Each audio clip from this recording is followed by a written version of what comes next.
Bon, d'abord, je commence par l'école. J'ai découvert l'école depuis la Guinée, CEPS, l'école de langue.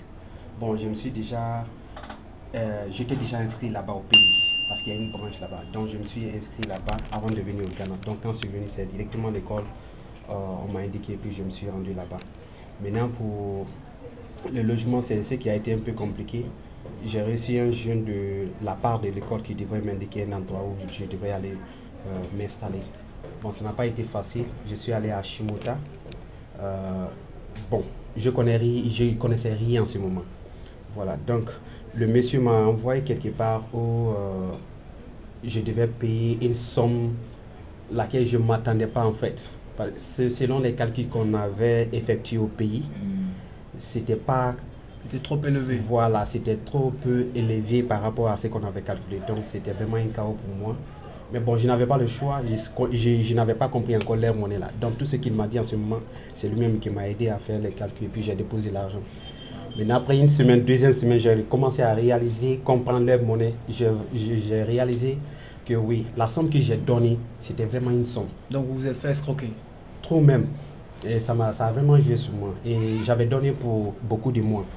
Mais vu, compte tenu aussi du transport chaque jour pour venir à l'école, j'ai fait les calculs du reste d'argent qui me restait. Et je me suis dit, franchement, ça peut pas aller. Donc, le peu d'argent qui me restait, je me suis dit, malgré, bon, je n'ai pas encore fini le contrat, mais je vais quitter là-bas pour venir vers Aladjo. Au moins proche de l'école, je pourrais m'en sortir. Donc, Ok. Est-ce c'est que comme ça. c'est un monsieur de votre pays ou bien il est d'une autre nationalité? Le Le monsieur monsieur en qui question? m'a accueilli, bon, en ce moment, c'était, disons, 2014. Hein. Donc, le monsieur, il est ghanéen. Il est ghanéen. Voilà. Mais il était déjà dans les choses là, en fait. Lui, carrément, c'est son boulot, en fait. Envoyer les étudiants Ah, dans ok. les logements. Puis bon, il a forcément pour lui, c'est un étudiant aussi, disons. Et donc en parlant de logement, on dit qu'il y a eu une mafia entre certains ressortissants francophones, même qui sont en complicité avec des Ghanéens. Vous avez été victime de ça déjà? Bon, moi, personnellement, non, mais je suis témoin de plusieurs de ces cas, en fait. Voilà, je suis vraiment, je peux en témoigner plusieurs. Voilà, tu vois, si cela ne tient qu'aux Ghanéens, ils n'ont pas de problème avec le logement. Les étrangers peuvent venir ici et puis loger calmement sans problème. Mais les francophones qui sont venus ici et puis qui ont duré, qui ont compris le système, ils ont vu que oui, affaire de maison là, c'est vraiment intéressant. Donc depuis eux, ils se sont introduits maintenant dans les affaires de maison, ainsi de suite là. Donc tout a été. Par exemple, en ce moment, moi, j'étais logé à Shimota, je payais 250 le mois et j'ai avancé. Mais la chambre, laquelle j'ai payé 250 en ce moment-là, aujourd'hui, quand tu vas pour demander, c'est 800. 800 cedis. Oui, 800 Ghana Cedis. Donc tout ça avec la complicité de nos frères Avec la francophones. complicité de nos frères francophones même, qui font ça aux frères francophones qui viennent ici. C'est comme ça se passe actuellement. Et quand vous voyez, même à l'Adjo ici, en ce moment, c'était pas aussi que ça. Quand moi je suis venu ici nouvellement, la chambre là-bas, c'était 90 Ghana. Voilà. Maintenant, les chambres de 90 Ghana, ainsi de suite, là, aujourd'hui, c'est devenu 300, 250, ainsi de suite. Wow. Ah, Parce ah. que, Donc, tout a carrément changé. Et c'est vraiment le chaos. Et actuellement, on ne peut même pas en parler. Tout le monde sait déjà. Ça se dit même euh, sur les réseaux sociaux que le Ghana, franchement, c'est pas du tout facile. On voit ça un peu partout dans le monde que le Ghana, c'est le pays le plus cher au monde actuellement. Et c'est pas du tout facile pour nous. alors, Mhm. Axel, quelle a été ton expérience en tant que citoyen de la Centrafrique au Ghana? Expérience sur quoi? L'intégration, alors comment Ça a été au début. Pour le début, je suis venu fréquenter à Eagle Vision. C'est parce que le directeur de l'école était ami à mon papa. Donc c'est lui qui a fait les papiers, je suis venu. Mais moi j'étais venu chez mes cousines. Chez mes cousines au début. Et je crois après 2 mois, j'ai pris ma maison. Je n'ai pas été victime de beaucoup de cas, je peux le dire. Mais après cela, chercher les maisons, c'est pas difficile, pas du tout facile pour moi de trouver une maison. Donc j'ai cherché une maison fatiguée, et puis à la fin, j'ai m'ont bouffé. Parce qu'on t'amène voir une maison que toi tu ne veux pas. Mais après tu dois payer la visite. 30 Ghana, 40 Ghana, 50 Ghana, tu dois payer. Tu ne payes pas, ils arrêtent le boulot. Mais quand tu aimes la maison, tu vas faire comment? Tu vas payer. Donc moi j'avais beaucoup payé, et puis à la fin j'ai trouvé une maison. Bon, ils m'ont pas trop bouffé quand même, mais c'est un truc qui est réel. Ils font ça à tout le monde. Ok. En gros, vous faites quoi de votre argent, de l'argent que vous percevez? si par exemple, quand vous étiez étudiant, on vous envoyait forcément de l'argent. Donc comment vous dépensez cet argent et quelles ont été les difficultés en fait? Je ne sais pas. Est-ce que vous en sortez? Est-ce que vous... Oui, pour le début, pour moi, mon début, bon, toujours les débuts sont toujours bons. Les débuts, ça va, l'argent venait, on faisait des réserves, moi je faisais des réserves et je m'en sortais très bien avec l'argent. C'est avec le temps que voilà, plus le temps avance, plus l'argent diminue. Donc, comment ça, plus le temps avance? Parce que quand j'étais venu, avant, je recevais 150 000 de mois, parfois 200 000 de mois, francs CFA. Avec le temps, c'est devenu maintenant à 100 000. Après le temps, ça a diminué, Plus le temps avance, plus l'argent diminue. Mais avec tout ça, il fallait faire un peu de business. Tu es dans un pays, il ne faut pas juste te limiter. Donc moi, quand j'étais venu, je suis parti faire le business au Nigeria. Je vendais les mèches brésiliennes, les habits, les chaussures. Donc c'était mon business. Et je me suis lancé dans le cinéma. Dans le cinéma, le mannequinat, la comédie, tout ça a mélangé. J'ai fait ça en même temps. Et ça rapportait quand même, ça permettait oui, ça avait un peu rapporté parce que j'étais avec les Ghanéens. C'est pas facile de tourner film avec les Ghanéens. Mais je me suis juste débrouillé parmi eux et puis voilà, j'ai fait quelque chose.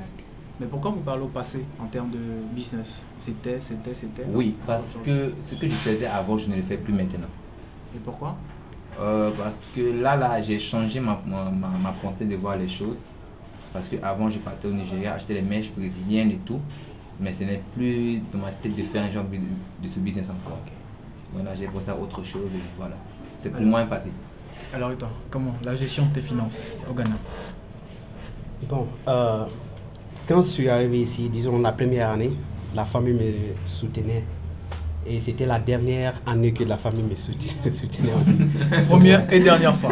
Oui. Mais c'est eux qui vous envoyaient ici. Oui. Mais qu'est-ce qui s'était passé finalement? Bon, je peux comprendre parce que bon, les situations n'étaient pas faciles au pays là-bas. L'année, je suis venu ici. Normalement, avec les calculs qui étaient effectués, je devrais faire au moins 6 mois sans demander les parents. Mais j'ai seulement fait 2 mois. Et puis j'ai commencé à demander les parents parce que l'argent a été facilement... Voilà. Maintenant, après 3 mois, 4 mois, c'est moi-même j'ai dit au papa, c'est bon, il ne faut plus envoyer. Je vais me battre à, n'est-ce pas, survivre de ma façon aussi. Donc je me suis inscrit à l'école là-bas pour 1 an, mais j'ai fait seulement 7 mois de langue pratiquement. Et puis bon, j'ai commencé à me battre de gauche à droite. Voilà. Et la chance que j'ai eu toujours la chance, n'est-ce pas, de travailler dans les compagnies en fait. Voilà, j'ai travaillé dans beaucoup de compagnies ici au Ghana. Mais je finis toujours par démissionner si je ne vois pas d'avenir dans le boulot. Voilà, si par exemple je commence à travailler, bon, tout le monde va apprécier, oui, il est courageux, il est vraiment bien fait, tout ça là. Mais quand je demande une augmentation de salaire, c'était là le problème, parce que c'était toujours les Ghanéens qui étaient mes autorités. Voilà, je vais expliquer ça entre parenthèses. Quand j'étais à UFC, c'est une compagnie syrienne. Ce sont des Syriens, les Blancs, qui avaient envoyé une usine en fait. Polytechnique, dont on travaillait là-bas. C'était les Blancs qui étaient des boss, mais nous qui travaillions dans l'usine, on avait une personne d'abord qu'on devrait voir avant de passer au boss, c'est-à-dire le manager, le HI, very good. Et c'est lui qui rendait les conditions vraiment difficiles pour nous. Et j'ai vu, franchement, je ne pouvais pas continuer. J'ai travaillé avec eux presque 1 an et j'ai fini par démissionner. J'ai quitté là-bas, j'ai fait C2I. J'ai fait beaucoup d'autres compagnies et actuellement je suis professeur d'anglais dans une école professionnelle ici. Bon, c'est comme ça que je me suis toujours battu. Depuis là jusqu'à aujourd'hui, c'est moi-même, je fais tout de moi-même. Et c'est maintenant le contraire qui se passe. Au lieu que les parents ne m'envoient, c'est plutôt moi qui envoie là-bas. Ça c'est super. Voilà, donc j'ai des soeurs, des frères, ainsi de suite. Chaque mois au moins, ils s'attendent à quelque chose. Donc il faut carrément que j'envoie. Tu as déjà eu le Goumen, tu as eu une nationalité? Ouais. Tu as touché la partie sensible même. Allez. Goumen là. Goumen avec fille là. Ivoirienne. Non, ivoirienne. J'avais une copine. Ça se passe à la télé. Mais là, si tu l'écoutes là, sache que tu n'auras jamais la paix dans ta vie. Moi, je te dis ça. Tu n'auras jamais la paix. Goumen que j'ai eu là. Une ivoirienne. C'est une ivoirienne, c'est vrai que je parle comme ça. Goumen que j'ai eu. Qu'est-ce que t'as fait? Bon, ça c'est un peu l'histoire. Moi aussi j'ai eu Goumen avec une ivoirienne. Bon, ça c'est une histoire en parenthèse, à ne pas revenir dessus en fait. Bon, ivoiriens Camerounais, ils aiment beaucoup Goumen. Les filles ivoiriennes, bon, elles aiment beaucoup faire ça. Qu'elle vous a abandonné complètement? Non, en fait, je l'avais aimé parce qu'elle était trop jalouse. Je l'avais aimé et c'était en 2019, je crois. Un jour, elle m'avait dit d'abord que non, elle est vierge. Vierge. Elle m'a dit qu'elle est vierge. Ivoirienne. Depuis qu'on a vu une Ivoirienne qui a 20 ans puis qui est vierge. Maintenant, elle m'a dit qu'elle est vierge, j'ai accepté. Non, passe là. Un jour, je pense que quand je découvre, elle a envoyé des photos aux différents mecs et tout ça là. Et quand j'ai demandé qu'est-ce qui ne va pas ici, elle me dit, ah ben en tout cas, c'est ce que tu as vu là, c'est ça. Hein. Si tu n'es pas d'accord, on arrête la relation. Après que j'ai dépensé mon argent sur elle, comme ça, elle m'a dit, on arrête la relation. Elles ne sont pas sérieuses. J'ai essayé par tout moyen pour la réconcilier, elle dit non. Bon, il y a une meilleure chose à raconter. Ça, c'est le passé. Okay. Bon, c'est bon, ok. Ça, c'est le passé. Et donc, vous êtes professeur de langue ou oui, ACEP? Parlez-moi un peu de votre école. Nous donnons des cours de langue. Ça, c'est une école que je ne connais pas. C'est juste là, c'est une école professionnelle. Ça fait plus de 8 ans maintenant. Voilà. Donc, c'est là-bas on donne des cours. On est actuellement professeur, on donne des cours de langue aux étrangers qui viennent ici. Voilà. Et il y a beaucoup de choses. Goumé là, tu as eu Goumé aussi?